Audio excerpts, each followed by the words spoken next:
I'm Sabine Alden, 30 years old, environmental consultant, and, until that dinner, the daughter who never caused trouble. That Sunday night, I showed up to family dinner with a bottle of red and a polite smile, prepared to sit through another hour of lukewarm roast and recycled small talk. What I didn't expect was for my father to lean back, carve into his steak, and casually announce, "Tessa will be moving into your apartment next weekend." Not ask, not suggest, just declare. I almost laughed, almost. But then I looked across the table and saw my mother already checking her calendar. And my sister, oh, my sister, was sipping her wine like this had all been worked out days ago. That's when I knew. They weren't waiting for my opinion. The apartment I had spent 5 years saving for, the space that had become my sanctuary, my proof that I'd carved a life out of nothing, they'd just handed it to someone else. They thought I'd nod, like always. They thought I'd swallow my objections, like always. They thought wrong.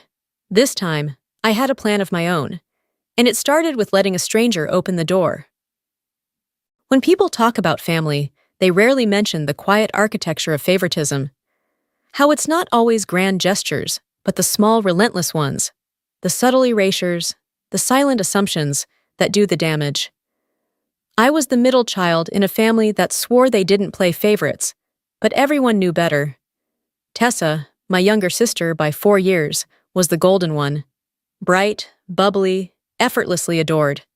Her college painting shows were funded by my parents, her failed ventures chalked up to life experience, and her messes, always someone else's to clean up.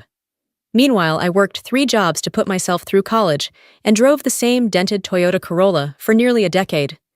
They said I was so independent, like it was a compliment. What they meant was, "You don't need us, so we won't show up." The apartment in the Pearl District was more than an address. It was years of missed birthdays, skipped vacations, and Sunday nights tutoring high schoolers in algebra while my friends went out. I signed the lease 2 years ago, and every time I walked through that front door, it felt like a quiet victory. Brick walls, sunlit floors, a space that finally belonged to me, not because it was given, but because it was earned. Tessa, on the other hand, treated stability like a pit stop. After every breakup, she'd show up at our parents' place with tear-streaked cheeks and an overstuffed duffel, and they'd hand her the keys to a car, a guest room, a new beginning, again and again. Once I needed emergency housing after a pipe burst in my first apartment. Tessa told me her guest room was off-limits because it was being used for art storage. My parents suggested I figure it out. That was the pattern. Sabine the solver, Tessa the saved. Lately, though, something had shifted. After years of therapy and self-work, I'd stopped confusing peacekeeping with self-respect. I'd started saying no, softly at first, then with more clarity. When I declined to host Thanksgiving last year, my mother made a comment about how strange it was that I wouldn't uphold family traditions. But I did it anyway. I was learning how to breathe without asking permission. Still, I kept the monthly dinners. They were my last olive branch, 90 minutes of conversation and eye contact, just enough to avoid being labeled the ungrateful one. And they usually ended with my quiet retreat back to my own world. But this dinner? It was different. This dinner would break the pattern. The Sunday it all happened, I arrived 10 minutes late on purpose. It was a small rebellion, barely noticeable to anyone but me. My mother still greeted me with a stiff hug and a pointed glance at the clock. My father launched straight into commentary about Portland traffic, as if I'd been gone for months, not just running late by design. Tessa was already there, lounging on the couch like she owned the place, legs draped over the armrest, wearing boots that probably cost more than my month's rent. She waved without getting up, wine glass in hand, phone in the other. Her performance of casualness was perfected, as if she were a guest star in her own life, waiting for someone to write her next scene. Dinner began like every other. My father monopolizing conversation with politics and market trends, my mother fishing for updates, but mostly wanting to talk about the neighbor's remodeling plans. I offered my usual sanitized report on work, keeping it bland enough to avoid criticism, but not so bland they'd accuse me of withholding. I was midway through describing a wetlands restoration project when my father cleared his throat. the signal that someone was about to drop a bomb. "Tessa has some news," he announced, glancing at her like a proud MC introducing a headline act. She looked up from her phone and gave a perfectly timed sigh. "Jason and I broke up." Jason. Right. The crypto bro with opinions about everything and empathy for nothing. I'd met him once. He'd spent the entire evening explaining why government regulation was a scam. Apparently, the lease was still in his name, and he was insisting she keep paying, even though she was moving out. "It's just not fair," Tessa added, her voice laced with performative exhaustion.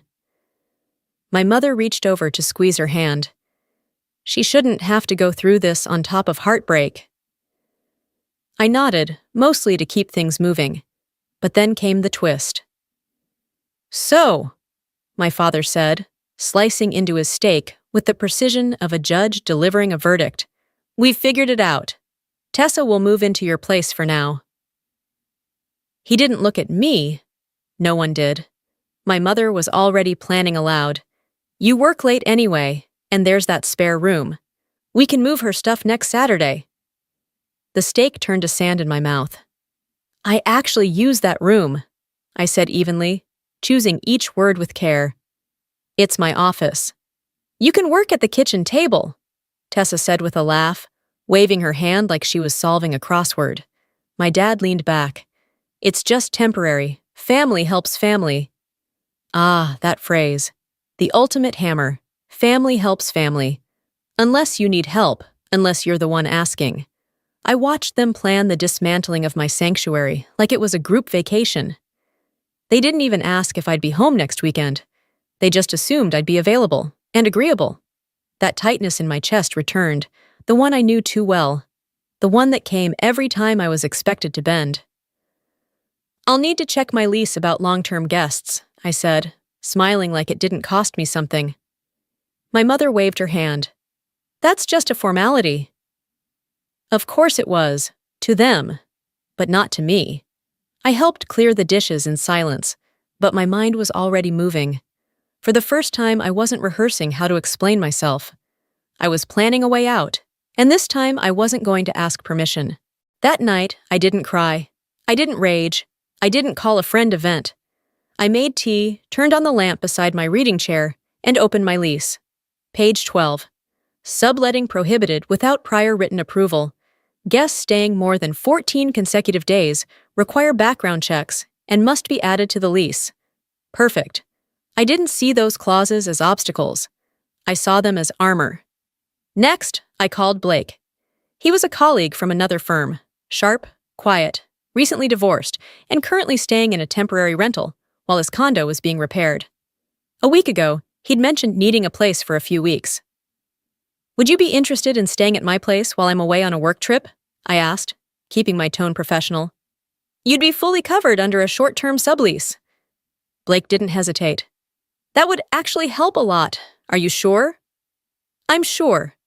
The next morning, I visited the building office, where Tanya, the property manager, recognized me immediately. "I'm planning to be away for a couple weeks," I told her casually. I wanted to confirm the policies around guests and temporary occupants. She handed me a printed packet. "We don't allow anyone to stay longer than 2 weeks without approval. Security will stop anyone not on the lease. No exceptions. Even if they claim to be family? Especially then." That afternoon, I drafted a clean, formal sublease for Blake, filed it with Tanya, and scheduled a walkthrough of my apartment for the following evening. I also rented a small storage unit and quietly moved out anything irreplaceable. My journals, family heirlooms, documents, my backup hard drives. That same night, I received a message from Tessa. "Should I bring my own bed or just use yours?" I stared at the text for a moment, then replied, "Still figuring out logistics. Let's talk next week." Vague, polite, useless. The next few days passed like chess. My parents sent texts asking about visitor parking, shelf space, closet clearing, all under the assumption that I was preparing for her arrival. I replied when necessary, kept it brief, let them mistake my quiet for consent. Wednesday evening, Blake came by. I walked him through the place, handed over keys, and explained the situation carefully. "If my family shows up, you don't have to explain anything, Eng," I said. "Just let them know you're the legal occupant during this time." He raised an eyebrow. "That bad?" "They mean well, but they don't listen. This is the only language they understand." He nodded slowly. "Don't worry, I've dealt with people who assume they own what isn't theirs." Friday morning, I bought a weekend ticket to a quiet hotel on the coast and requested remote work access through my job. Personal reasons, minimal details. By Friday night, I'd installed a security camera facing my front door. I gave Blake the access code and emailed the building office my travel schedule. Everything was logged, filed, approved. Saturday, I packed my suitcase, turned off family notifications on my phone, and took one last slow walk through the apartment. I paused in the office, where my diploma hung next to a framed map of the wetlands I'd helped protect. They thought that room didn't matter. They had no idea. As I locked the door and stepped into the elevator, I felt something I hadn't in years. Not fear, not guilt, control. Sunday morning dawned crisp and clear, a perfect fall day in the Pacific Northwest. I woke in my quiet hotel room 30 minutes from home and checked my phone. 12 missed calls, 5 from my mother, 3 from my father, 4 from Tessa. The last text, timestamped 10:45 a.m. Read, "We're almost there. Don't make this difficult."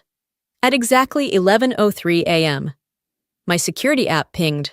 Motion detected. I opened the feed and watched it happen in real time. There they were, my parents and Tessa, standing outside my apartment door. My father knocked with growing force. My mother rang the bell again and again. Tessa stood behind them, talking on her phone, gesturing with increasing frustration. Then the door opened. Blake stepped into view, coffee mug in hand, calm as sunrise. He said something I couldn't hear, but the way my father leaned forward, then recoiled, told me he hadn't expected to see a stranger. My mother froze, one hand pressed to her chest. Tessa's expression collapsed into disbelief. Moments later, a security officer appeared, arms folded, clearly explaining protocol. My father pulled out his phone, likely trying to escalate things to building management. It didn't work. They were escorted to the elevator without setting foot inside. My phone exploded immediately after. My father's voicemail. "This is unacceptable. That man is not authorized. We'll be contacting your landlord." My mother's, "Sabine, how could you humiliate us like this? Your sister is heartbroken. She has nowhere to go." Tessa's message was pure fury. "You're a monster. You didn't even tell me. You blindsided us. I hope you're proud of yourself." I turned the volume down and ordered room service. Later, Blake called. "They tried everything," he said, almost amused. "Your dad claimed I forged the paperwork. Security reminded him that's a criminal accusation. He shut up after that." I thanked him again. "Are you still okay staying there?" "Absolutely. They can pound on the door all they want. It's locked." By evening, the text shifted from anger to emotional bait. A photo of Tessa sitting on our parents' couch, surrounded by boxes.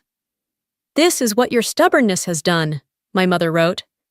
I didn't reply. Instead, I forwarded the more unhinged messages to my friend June, a paralegal who had agreed to keep a record, just in case things got ugly. "They're spiraling," she texted back, "which means it's working. Hold your ground." That night, I muted every thread except work and Blake. The rest could wait. I lay in bed, not shaking, not crying, just breathing. For the first time in a long time, I didn't feel like someone's daughter or sister or fallback plan. I felt like myself. Monday came with silence. Not peace, just the kind of silence that suggests regrouping. My phone barely lit up until noon, when my father sent a text. "Rachel's furniture is sitting in a rented moving truck. It's costing us daily fees. What do you suggest we do with it?" Not "can we talk?" Not "we made a mistake." Just logistics. I didn't answer. By 3 p.m., a voicemail from my mother arrived, more composed this time. "Tessa could just stay for 2 weeks. We can pay you rent, if that's what this is about. Family helps family." That phrase again, as if this were about money, as if I had placed a price on my boundaries. I sat in a cafe near the coast, watching the ocean churn against the rocks, and realized something deeply unsettling. My family truly didn't understand what they had done. Not out of malice, but out of entitlement so deep they couldn't see past it. That evening, a text came from the unlikeliest source. My brother Dylan. "Mom and Dad are freaking out. Tessa's been whining all day. I don't know exactly what went down, but respect. Whatever you did, damn." It was the first message from any family member that didn't try to guilt me. It made me exhale, just a little. Tuesday morning, building management emailed me a note. "Your father attempted to dispute the legality of the sublease. We confirmed all documentation is valid and properly filed. No further action required." They had tried every door, every trick, every guilt trip, and it hadn't worked. That night, I began researching family therapists in our area. Not for now, but maybe for later. For when the dust settled. For if any of them ever wanted to rebuild something real. By Wednesday, their efforts softened. My grandmother called. A sweet woman, but always deployed when emotional manipulation needed reinforcements. "Tessa's had a hard time lately, honey. She just needed a little support. I know you're strong, but sometimes the strong ones forget how to be soft." I didn't call back. I couldn't. I wouldn't. Thursday brought another message from my dad, this time less aggressive, more transactional. "We're looking at apartment listings for Tessa. Let us know when you're ready to discuss what happened." It wasn't an apology, but it was a pivot. Friday morning, I replied, "I'm glad you're helping Tessa look for a place. I'll be back in town tomorrow and willing to meet Saturday afternoon." No explanation, no apology, just clarity. I returned to my apartment late that night. Blake had tidied everything, left a thank you note, and a spare key on the counter. The place smelled like lavender and clean sheets. Home. I took a long shower, made tea, and sat at my desk. The desk they thought I could just replace with a kitchen table. Tomorrow would be uncomfortable, but it wouldn't undo what I had built, because now they would be meeting a different version of me. One they didn't get to define. We met at a quiet coffee shop that Saturday. A neutral space, no memories, no furniture anyone could claim. I arrived early, settled into a corner table, and waited. My parents came in first, composed but cautious. Tessa followed, quieter than usual, her face unreadable. My father began, "I think you owe us an explanation for what happened last weekend." I kept my tone calm. "Actually, we need to talk about why you made decisions about my apartment without involving me at all." That stopped them.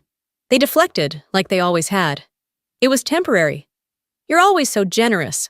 We thought you'd understand." But I'd heard it all before. This time, I didn't excuse it. I asked plainly, "Would you have done the same if it were Dylan's apartment?" The silence was heavy. Tessa finally broke it. "I didn't know they hadn't talked to you," she said. "They told me you were fine with it. I thought I was walking into something agreed on." She looked right at me. "I'm sorry, Sabine, that wasn't okay." I nodded. "Thank you for saying that." We talked, not to fix everything, but to start unpacking it. I told them what I needed, to be treated like an adult, not a backup plan, that my boundaries weren't optional, that I wouldn't keep pretending silence meant agreement. Before we left, my mother reached out, not to hug me, just a hand placed beside mine on the table. "We didn't mean to push you out," she said. "We'll try to do better." I believed her, maybe not completely, but enough. That night, I returned to my apartment. Same walls, same light, same couch, but everything felt changed. Because I had changed. And in that stillness, I knew something for certain. This space wasn't just where I lived. It was proof that I could choose myself, even when no one else did.